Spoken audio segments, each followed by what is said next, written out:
Good, good morning. Good morning. Okay, that's such a beautiful song that you play at the beginning. That's why Oh, I was. I have it memorized.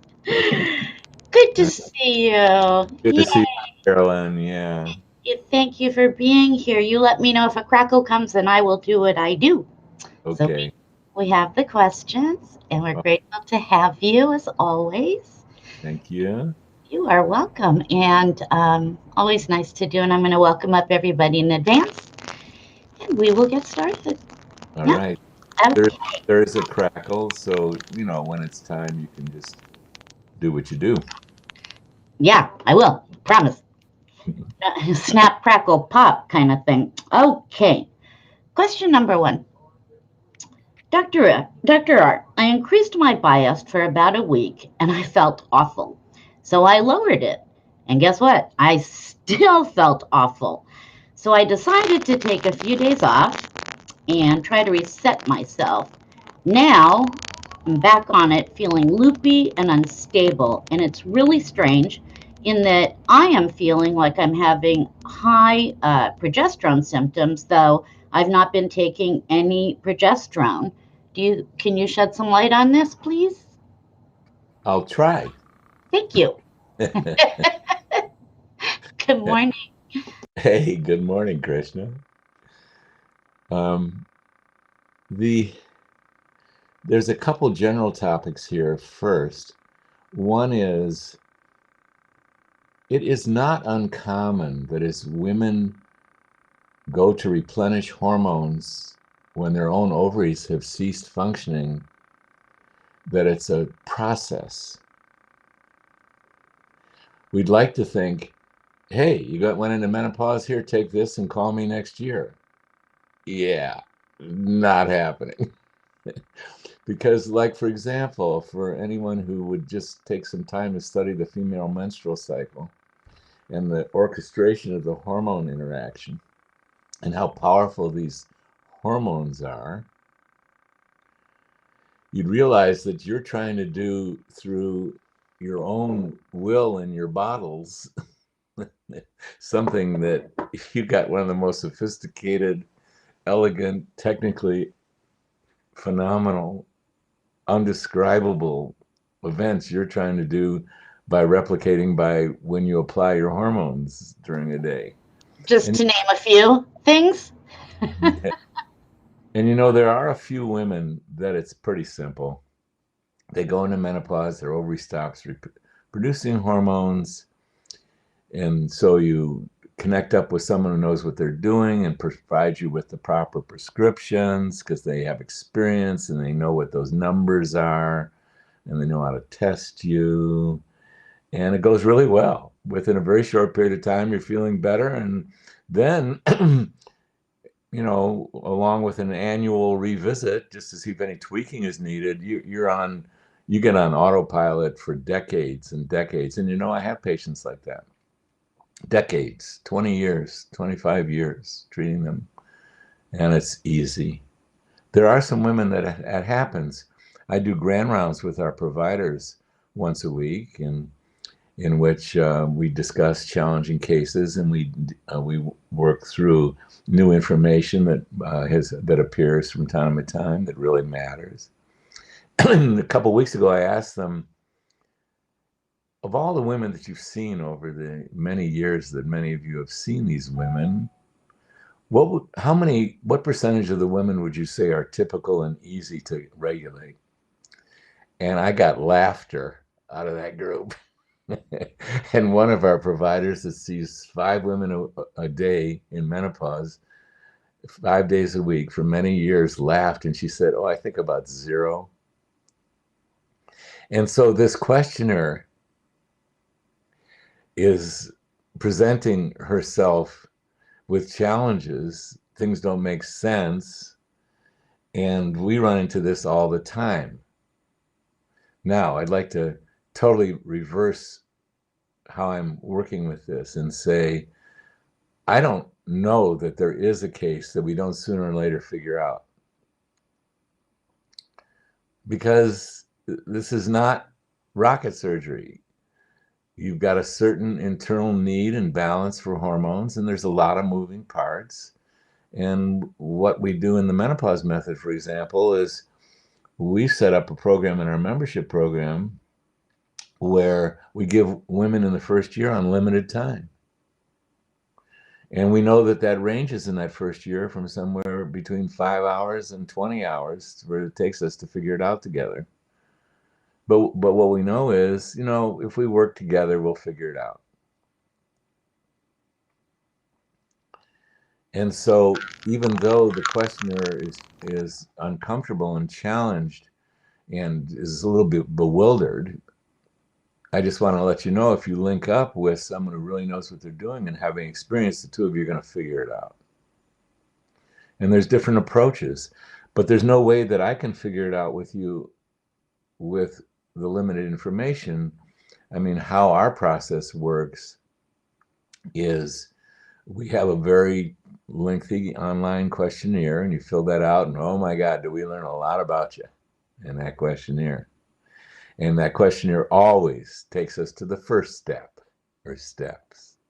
And we take the first step and steps. And then we schedule you for 2 weeks hence to see, as we implement the first steps, well, yeah, how did that theory play out? And then we're going to get clues. We're going to say, we put you on this program of dose discovery, and we're 2 weeks in. How's it going for you? And the woman could be giving us a statement at the unusual end because of how we designed this. So it'd be unusual to hear feedback like this questionnaire is presented. No, there's usual. But what I'm trying to say, if we just take the step by step, and we eventually figured it out, and we've got a lot of tools to figure it out. And one of the things why I wrote that book called Happy, Healthy Hormones, that Carolyn has made the PDF version available on the ins and outs of menopause. You can download it. Why I did that is because not everything is perfectly straightforward and simple. Here, take 2 of these and I'll see you next year. No, it's not that way with something as powerful as hormones and how interrelated they are to everything else in your body. It's not that way. So one of the reasons I wrote that book is there's a certain amount of information that can be helpful for you to know. And from what you said, I don't think the process that you started on hormone dose discovery really conformed to the optimal way to approach discovering your optimal dosages. So you might have to begin from the beginning again. So what? There's a rumor out there that sometimes life is challenging. I don't know if it's true. What do you think, Carolyn? Do you think it's just just some stupid rumor out there? In my experience, my life has just been purely smooth sailing, no problem. I'm going to be 64. I couldn't have been happier my whole life. I don't know about you, but Yeah, I'm well, fine. identical. I've never had a challenge, and there's never been anything that was not super easy. Lots of challenges. Just kidding. Definitely. Oh, I'm just kidding. And I see Krishna thinks it's pretty funny herself. I guess she might have experienced a few of those herself. Let me quickly say that I remember when I first met you asking you that question, like, I don't understand. Why are these not working like the way everything else does? I was so upset. And then life's a beach. That's right. Yeah, but then I understood, and you're making it feel very secure, I think, for all of us. I mean, you're saying things like, it's okay, and it's Yeah. okay, and we don't have to like totally freak out, you Or know. all. I mean, what it does call for, and this is the hard part, or it can be the hard part, is that each individual woman, this is your job, as I see it, needs to go shopping until you find a licensed healthcare provider that can prescribe hormones, that knows what they're doing. And you know what? They're not that common. I'm one of the few healthcare care providers that I know that chose to specialize in treating women in menopause with compounded bioidentical hormones. Most people are doing these broad-based practices. Hormones in menopause is a small part of it. But that doesn't matter. They're out there. And not only that, we have a program that if your provider is interested, we've got a robust training program. And we even have a mentoring program. And so I'm behind guiding many programs out there. And that's my promise to you, that if you attend to all the moving parts, sooner or later you figure it out. And then it's great because you feel better and things are good enough. There's some other moving parts in there, and it takes us down to one of these fundamental principles of medicine and healing. That our bodies are the ultimate in feedback. And if we're getting symptoms and things are hard, here's the strategy involved. Your body is trying to get your attention, and it's saying to you, something's not working here. And what it's calling for is for you to pause and come up with what's truly not working and address it successfully. And here we are at midlife, or you're at midlife, and there might be several critical things for your heart, for your soul, for your life, that your body wants you to pause and ask the question, what's going on here? And the challenge in medicine is your body's asking for the real answers. It's not asking for some partial answer or some incomplete solution. This is not a vitamin D deficiency that's going on here. It's not even necessarily strictly a hormonal deficiency. Sometimes this leads into asking some of the deeper questions that are really challenging. Like, how do I get this marriage, which has really developed so much distance in it? How do I deal with this? Oh, how many women face that one? Midlife. I can tell you, as a physician who's been working with women in menopause for 25 years, there's a lot of women who are facing this. Not all women. Some women are in really just beautiful relationships. So I want to say that this, or sometimes you can have an amount of stress in your life that is just really overwhelming you. Now, the reason it's overwhelming you is not the stress. I know that may sound outrageous, especially those you are really having challenges. I mean, really having challenges, and you know who you are, and those are really significant. Yet, human life has stress in it, and what's often the case is that the individual does not have the information, tools, and support to deal successfully with the stress. And it just you sort of get in an amplifying echo chamber, and it just gets worse.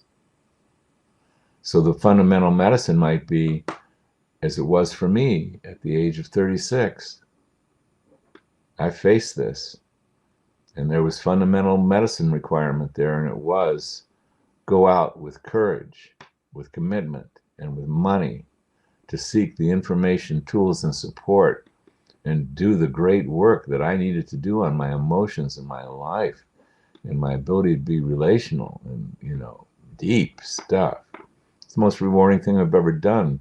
And boy, I can tell you, it wasn't easy, but it's out there. And so sometimes that's being called for, and that you don't get to have better living through biochemistry until you address what really matters to your heart and soul. Oops, I thought it was just menopause, just hormone replenishment, just get the hormones right. Oh, better living through biochemistry.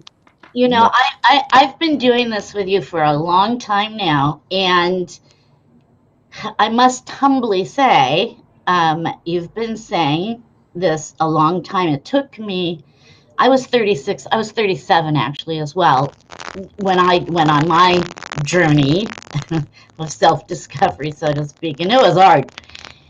But you have been saying this for so long, and it took me a long time to really wrap my head around that it wasn't just about taking a hormone. There was yeah, a little bit more to it than just taking a hormone. So, yeah. yeah. And I want to give you an example that I just ran into recently. That there was this very empowered and very successful woman who had built a big company, and for the last 3 years, she's made money like probably every one of us would like to make. And simultaneously, she was working from 4:30 in the morning till after dinner to do that. When I was in my 30s, I encountered a body of knowledge because I was definitely was and am a seeker. And this body of knowledge was passed on from the elders to the apprentices, the youngers. And some of those elders were called Naguals. They were specially proficient in life skills, and they would take on apprentices and train those apprentices for decades and decades and decades. And one of their initial projects was always this. Their observation was that people come to Earth with a lot of energy and wind up in this intense process of, as they put it, pissing away that energy. And they spent 10, 20 years, teachers with apprentices, teaching these young people how to stop losing energy, how to stabilize so that you don't become energy losers, and then start building energy. And this woman that I'm describing was on a fast track or a slow track to health issues because we can't do this to our bodies. And if, for example, you're making certain choices in your life that are detrimental to your health, they're going to be detrimental to everything else.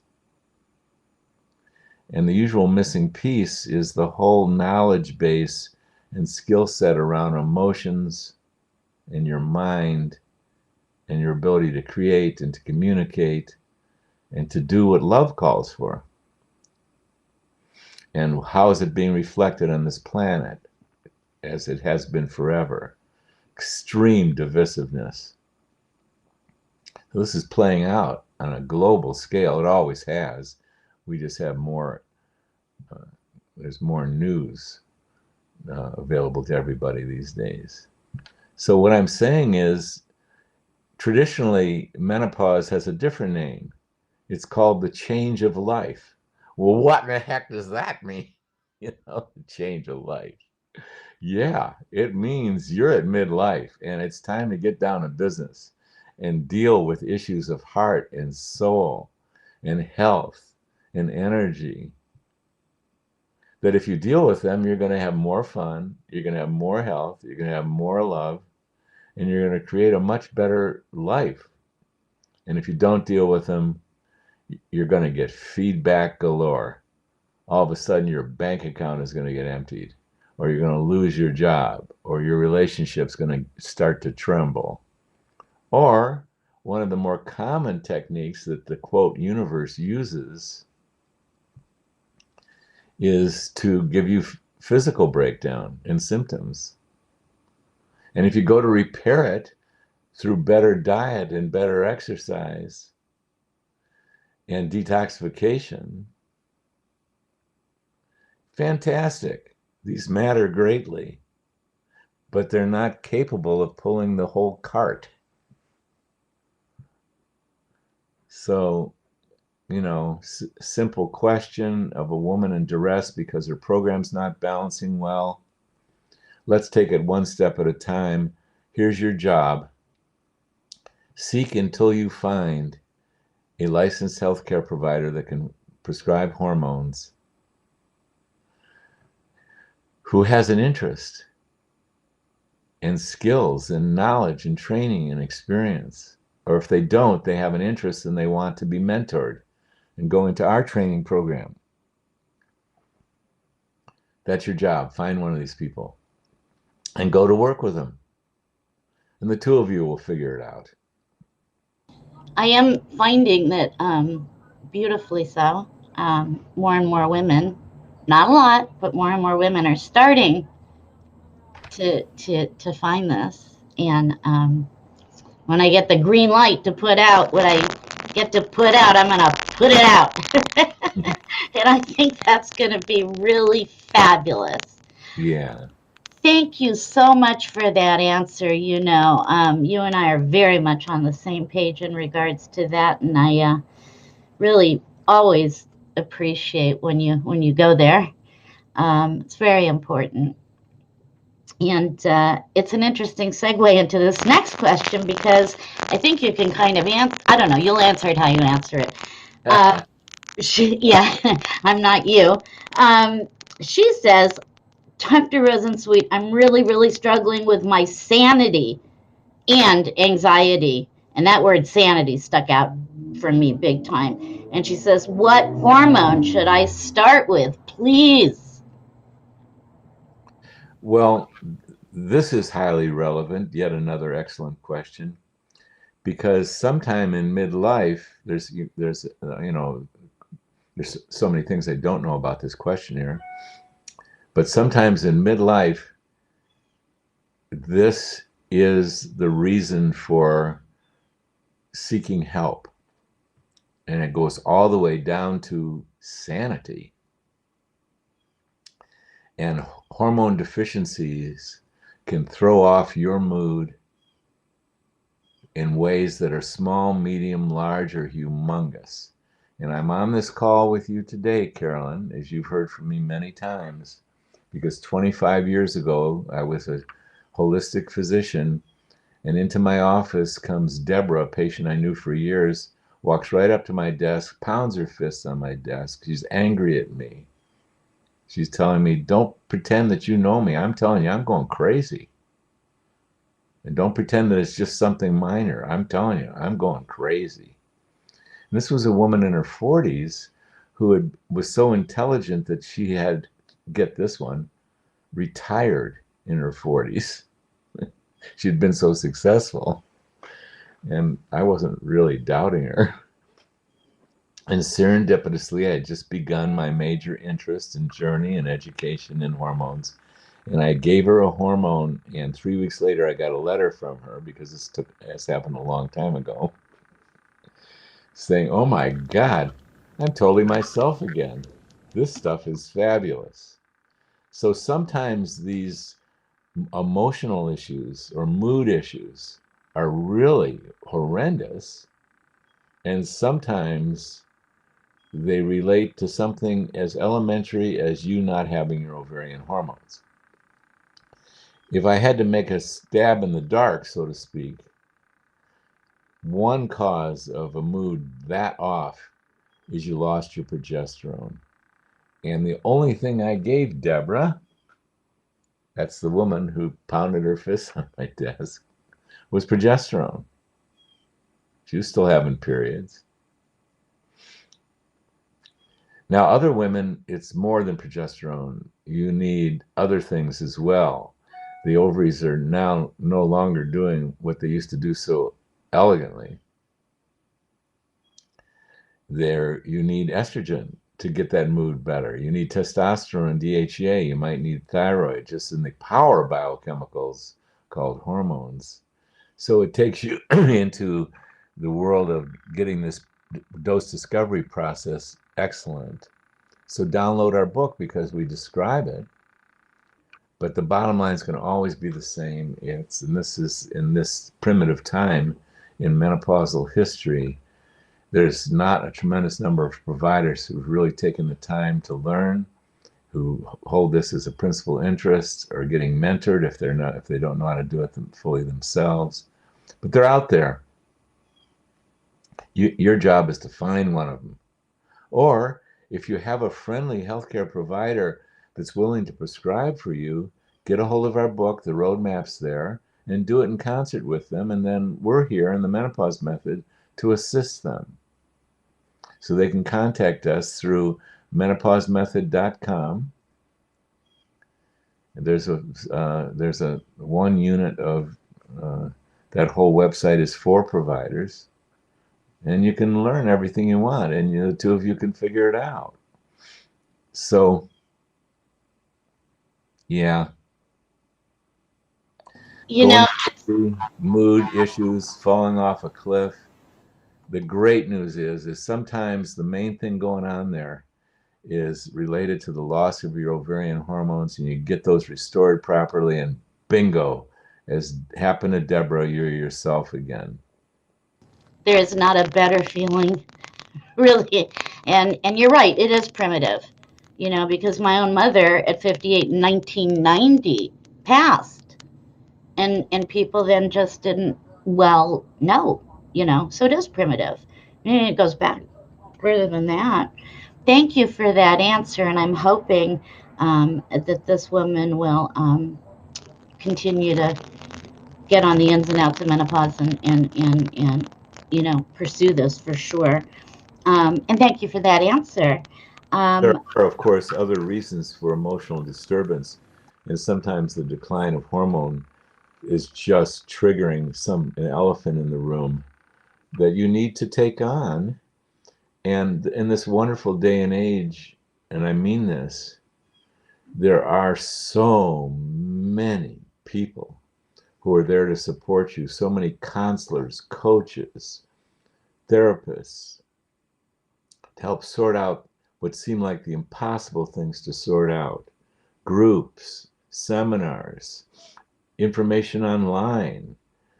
It's a wonderful time to want to learn about your emotions, your mind, and your life, and to improve things. And there is so much availability.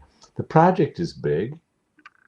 These are still primitive times in the world of golden rule, in the world of personal responsibility for our own emotional pain. Yes, there are millions who have taken this on, and God bless us. It's just amazing how many people have cared about improving themselves as human beings and becoming more of themselves. But the great news is there's so much information, tools, and support out there for you, including in your own community. There's groups like Alcoholics Anonymous that have been around for decades and decades and decades. These folks know some things. So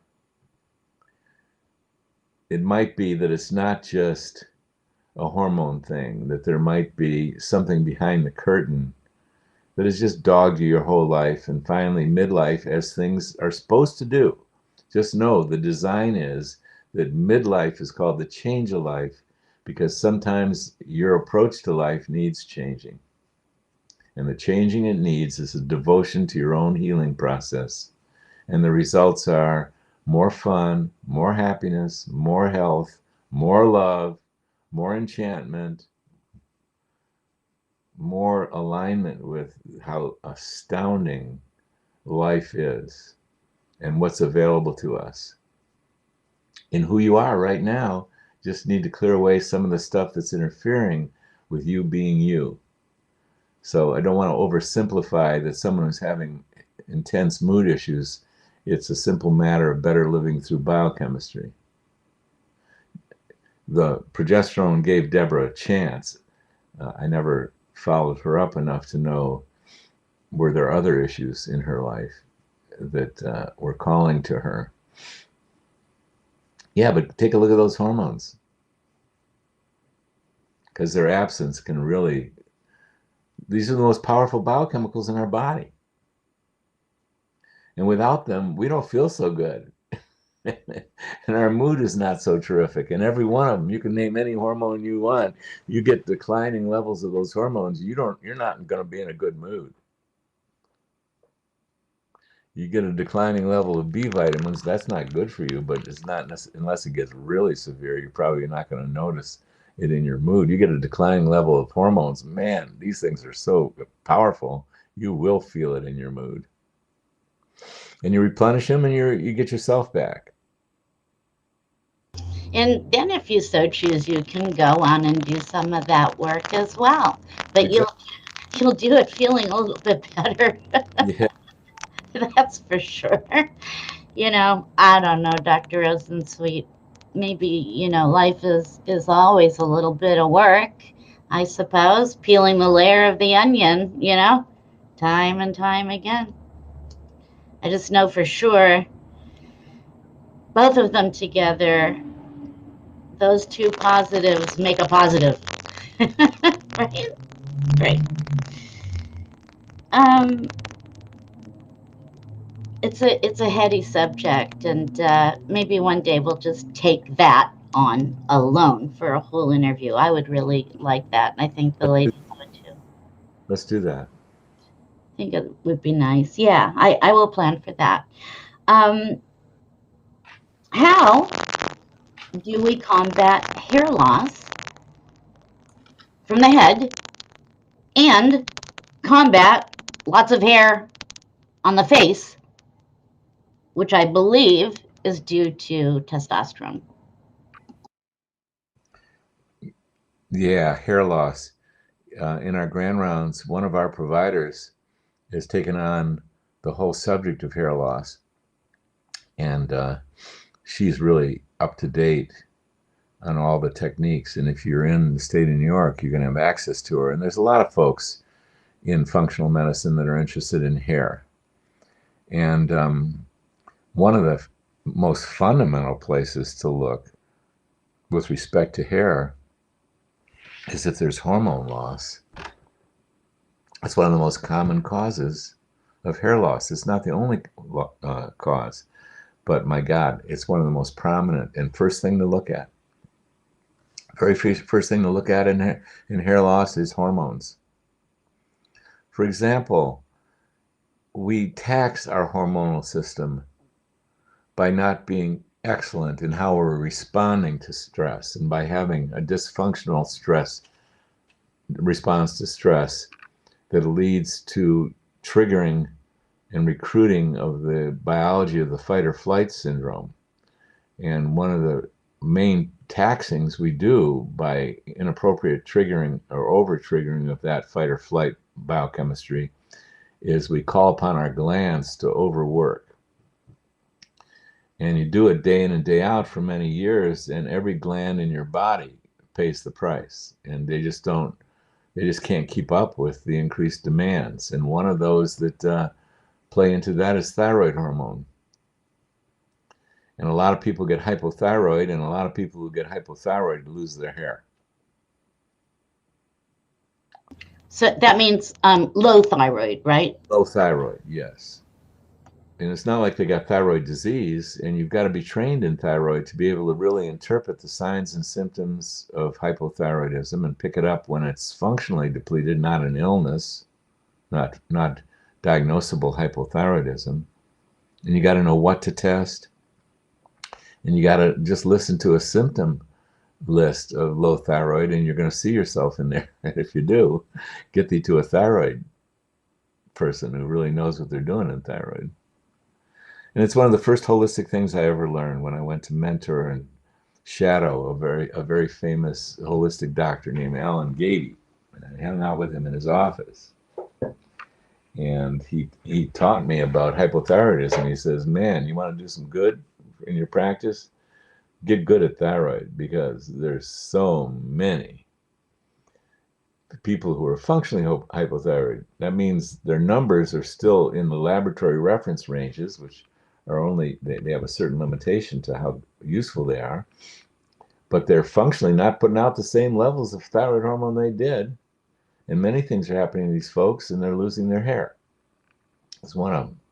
But this woman is talking about a dysfunction that's very common in the midlife.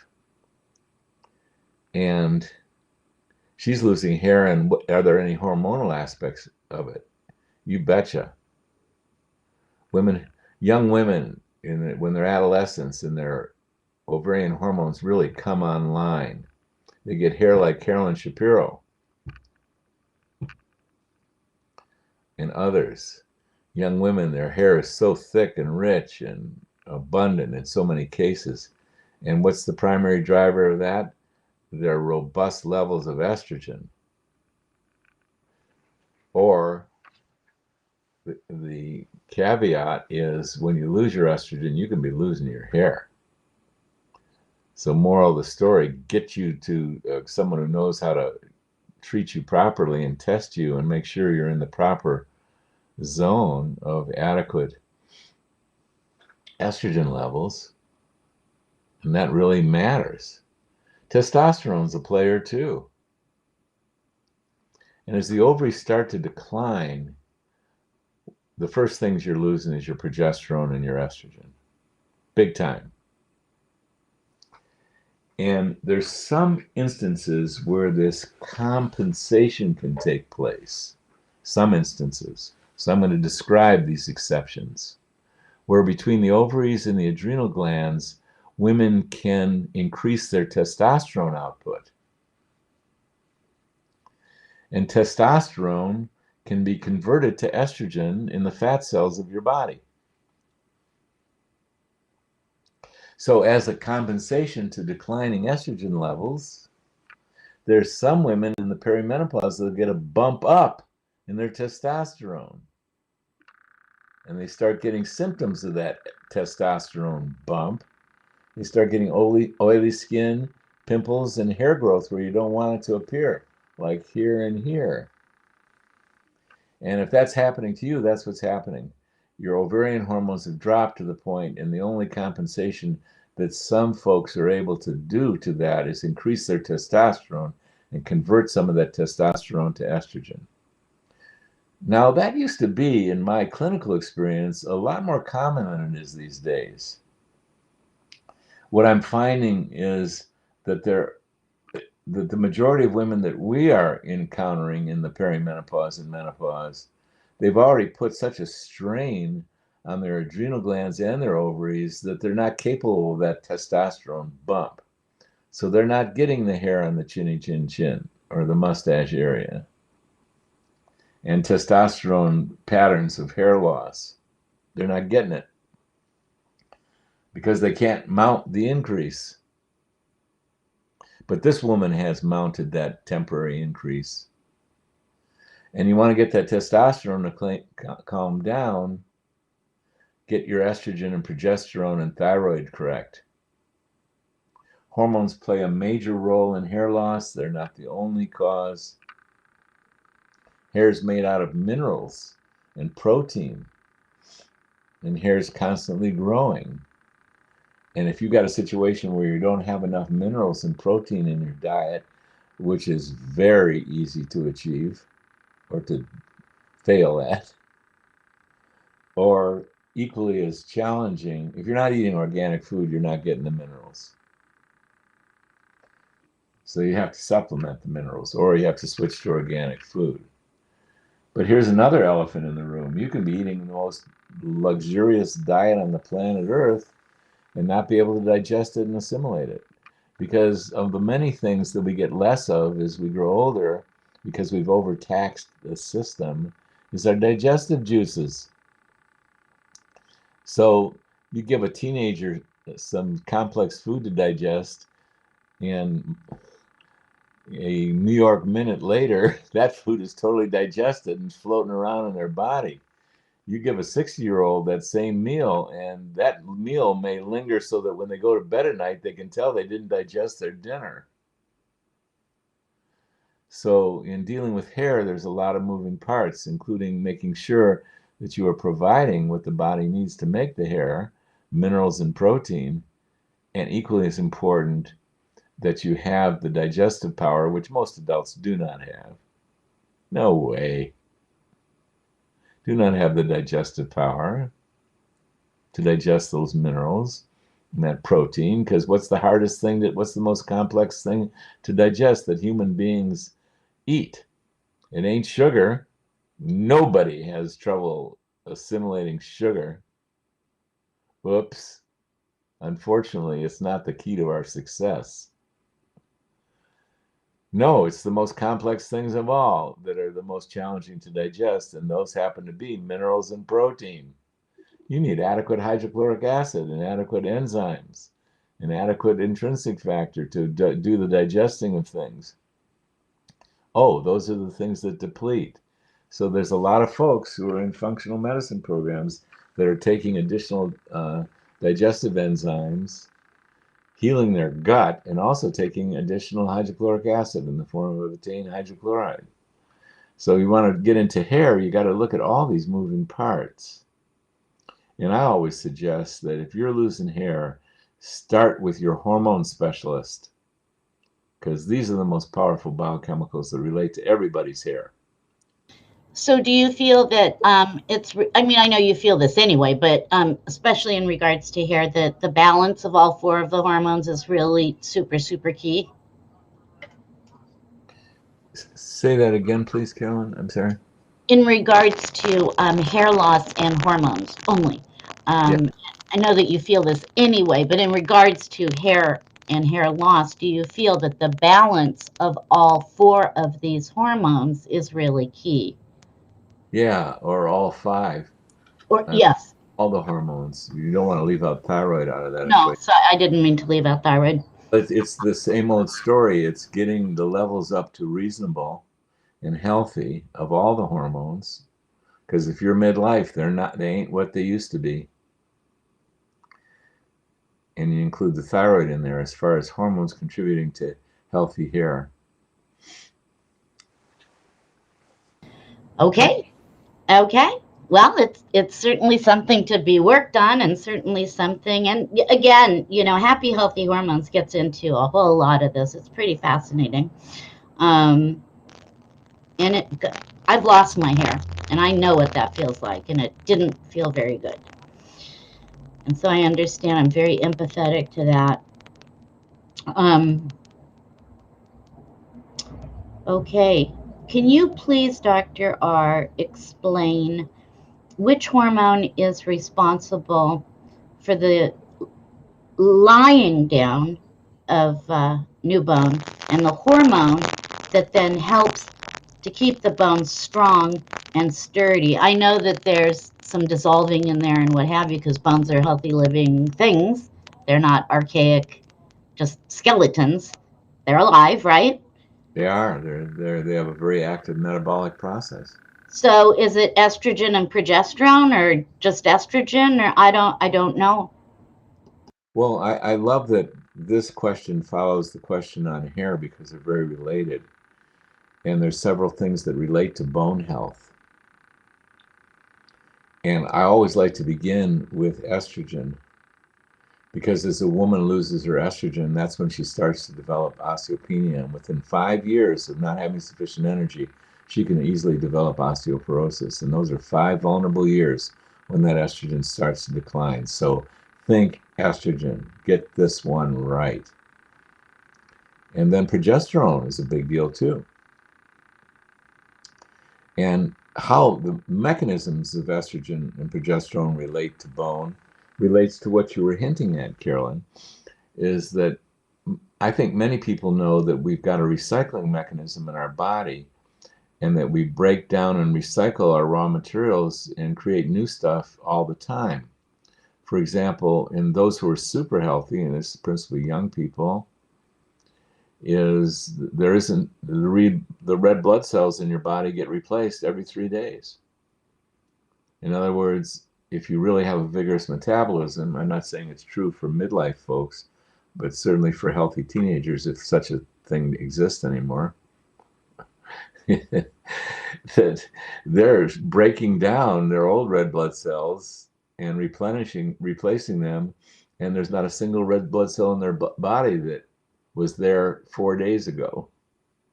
So healthy teenager is an oxymoron? Is that what you're trying to say? Liable to be. Okay. And every cell, tissue, and organ in your body has this recycling rate. They're different for different tissues. Red blood cells are the quickest to recycle.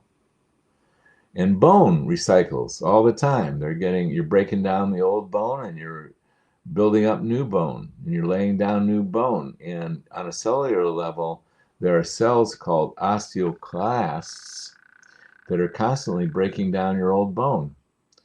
And they're producing biochemicals that show up in your pee because you're peeing out old bone. And there's a way that we test for that. Is there too much of that bone breakdown stuff happening in your urine, for example? Deoxypyridinolone, DPD, is one of the bone metabolites. And then what your body does is it has these other cells called osteoblasts, which lay down new bone. And the osteoclasts have a relationship to estrogen. When sufficient estrogen is present, they work at a deliberate and beneficial rate. When you lose your estrogen, their breakdown process seems to accelerate. And you get more breakdown of bone when a woman has low estrogen. Estrogen slows down the rate of osteoclast breakdown of bone. Whereas progesterone, can you still hear me, Carolyn? It might be that we're frozen. You're not frozen to me. You were to one person, but then another person said, no, everything's fine. So I think we're okay that I know of. Okay, good. And then there's the osteoblasts. They're laying down new bone. His bone is recycling. It's on a 7-year rather than 3-day periodicity of recycling. But osteoblasts lay down the new bone, and the only biochemical I know that supports those osteoblasts is called progesterone, which means women have a lifelong need for progesterone. And that means if you've lost your uterus, you still need progesterone for a lot of other reasons. Mood, laying down, supporting the osteoblasts to lay down new bone.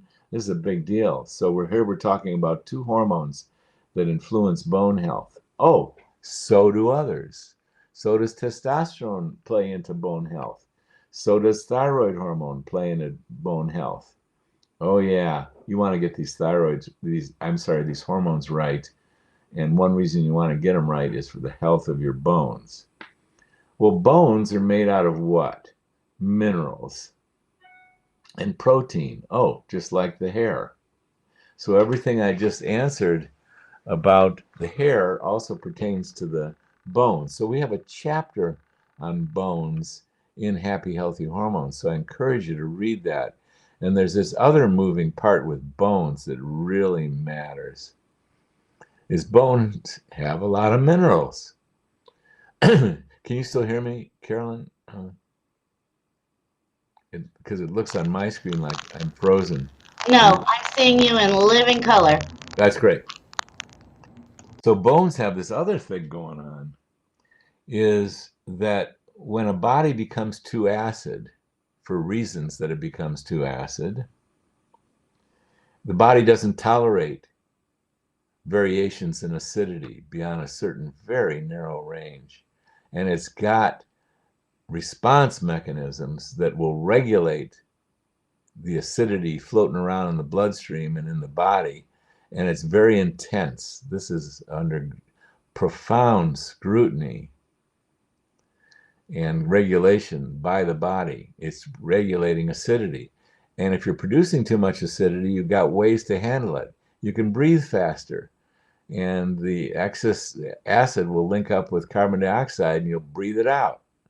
That's like the first line of getting rid of excessive acid. And the other thing is that you can do is you can buffer you can balance that acidity by things called buffers. And the bicarbonate in your blood will do that. But there's not an endless store of that. And ultimately, if you got too much acidity for too long, you're going to use another fantastic tool to buffer excessive acidity, and it's going to be called minerals. And where is the main bank account for minerals in your body? It's sitting in the bones. And if you've got excessive acidity over time, you're going to dissolve your bones to buffer that acid, because it's a much higher priority to get that acid balanced properly. So moral of the story, you can discover if there's bone loss, and we do this test all the time. We have people measure the acidity in their urine, and we describe this in the chapter in bones. And if you're excessively acid, we take measures to address that. One way people get excessively acid is diet. They're eating foods that produce acid. And another way that people get excessively acid is they're running stress biochemistry. It turns out the fight or flight biochemistry that you're using to run from a saber-toothed tiger, or deal with a relationship challenge, or excessive focus on business and manipulation of the known, is that metabolism, that fight or flight metabolism, is acid producing. So what do in this case? You take measures to discover whether you've got excessive acidity, and we describe how to measure the acidity in your urine in our book, Happy Healthy Hormones, and you take measures to correct it, like dietary improvements and the augmenting of your information, tools, and support on how you're handling the stress of your life. The object is not to get rid of the stress of your life. The object is to become more skilled at your emotions and your mind and how you're responding to that stress, so you're not triggering the fight or flight biology, which is acid producing, among other detrimental things, and that's going to melt your bones. So them bones, want to protect them bones, all roads lead back to the same stuff. Take care of your nutrition, your detoxification, your exercise, and how skilled you are in dealing with the stresses of life. Again, I'm going to hold you down to one of these conversations for one full hour because it's really fascinating. It really is. So, God, I have a few minutes left, and I'm going between two questions. Yeah, I'm going to ask this one, and I'll put, yeah, because this segues into that one. Does menopause affect our bowel movements? Well, it can. And or hormones, When constipated, there's a lot of things to investigate. And menopause is occurring, last I heard, in midlife. And by midlife, so many of the things that relate to healthy bowel movements can have gone awry. So I'm not going to list menopause as the major thing that affects bowel movements, but let me give you some ideas. As far as hormones go, anyone who gets functionally hypothyroid usually gets constipated. Thyroid hormone, which is epidemic in being a little bit off, a little bit low by midlife. Thyroid is the main hormone that encourages adequate metabolism. And one form of metabolism that matters is the food you eat combines with oxygen, and you produce energy and heat. You produce energy. And if you're low in thyroid, you're not going to produce the amount of energy that's optimal, so nothing works well. Your immune system doesn't work well. Your bowels don't work well. Nothing works well when you get low in thyroid. So that's one of the more common things that happens in midlife. That's not related to menopause. Then, of the ovarian hormones, progesterone facilitates the action of thyroid hormone and thyroid receptor sites. With adequate progesterone, thyroid functions best. And when there isn't adequate progesterone, thyroid doesn't function as well. And, you can be getting declining progesterone in your 20s, or certainly in your early 30s. And progesterone can decline earlier and deeper than estrogen does. You can still be having periods, but you can not be putting out adequate progesterone. Progesterone is so influential that women can tell whether or not they've ovulated by taking their temperature every day. And if mid-cycle like on day 12 or 13 or 14, and they're taking their temperature daily, they'll see a little bit of an increase of temperature. Why in the heck does that happen? If that temperature increases there, it's likely that they've ovulated and quite likely that they're fertile. If that temperature increase does not occur, it's quite likely that they did not ovulate. Temperature increase. The reason that temperature increases is thyroid hormone works better mid-cycle. And the reason thyroid hormone works better mid-cycle is that the first part of the menstrual cycle, the first 2 weeks, progesterone levels are super low. And if you ovulate, and only if you ovulate, your progesterone levels skyrocket mid-cycle. And when they skyrocket, thyroid hormone starts working better. So it starts working so much better that you produce increased energy and heat. And we can measure that heat by taking your temperature every day. So as far as menopause relating directly to constipation or ineffective bowel function, progesterone loss is a big deal. Now, there's other things that relate to um, inappropriate or ineffective bowel function, like constipation, for example. You can have all kinds of things go awry in the intestinal tract. One thing that can go awry is you're not eating the proper diet. And if you're not getting enough fiber in there, I mean, you've certainly heard about this. That means you're not eating enough vegetables. You're going to get constipated. Most people are going to get constipated. Well, you can have we have 3.5 pounds of normal, healthy, wonderful, life supportive bacteria that live in our intestinal tract. They can go awry. Their internal balance can go wackadoodle. And one of the ways they go wackadoodle is you're not feeding the good stuff what they need, and you're feeding the not good stuff exactly what they need, called sugar. So if you're eating too much sugar, you can throw your bowel bacterial balance way off, and that can get you into constipation.